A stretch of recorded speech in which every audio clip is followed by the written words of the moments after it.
بسم اللہ الرحمن الرحیم۔ سیدنا ابو سعید خدری رضی اللہ تعالیٰ عنہ بیان کرتے ہیں کہ جو مسلمان گناہ اور قطع رحمی سے پاک دعا کرتا ہے، اللہ تعالیٰ اس کو 3 صورتوں میں سے ایک صورت کی شکل میں قبول فرما لیتے ہیں۔ مانگی ہوئی نعمت فوری مل جاتی ہے، یا اللہ اس کی دعا کو آخرت میں ذخیرہ کر لیتے ہیں، یا پھر اس دعا کے برابر اللہ تعالیٰ اس سے تکلیف یا حادثہ دور کر دیتے ہیں۔ دعا توحید کی اعلیٰ قسم اور اللہ تعالیٰ کی بہترین عبادت ہے۔ دعا کا مطلب پکارنا ہے۔ ایک سچا مسلمان غمی اور خوشی میں ہمیشہ اپنے اللہ کو پکارتا ہے۔ حضرت آدم علیہ السلام سے لے کر حضرت محمد صلی اللہ علیہ وسلم تک ہر نبی اور رسول نے ہر غمی اور خوشی میں اللہ ہی کو پکارا ہے۔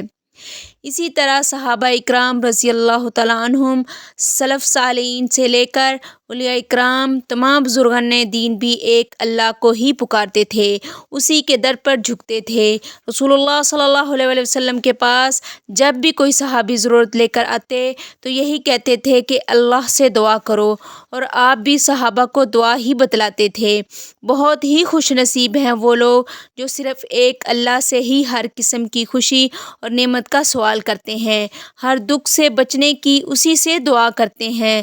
پیروں، فقیروں، اولیاء اکرام سے مدد مانگنا قرآن و حدیث اور سلف صالحین سے ثابت نہیں ہے، بلکہ یہ چیز شرک میں آتی ہے۔ دعائیں انتہائی بابرکت ہیں، ان کو بلا ناغہ پڑھنے سے ہر قسم کی خیر نصیب ہوتی ہے اور مسلمان ہر قسم کے شر سے بچا لیا جاتا ہے۔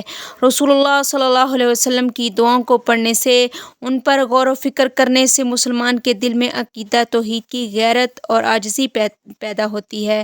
ان دعاؤں کو سمجھ کر پڑھنے والا مشرک اور متکبر نہیں ہو سکتا۔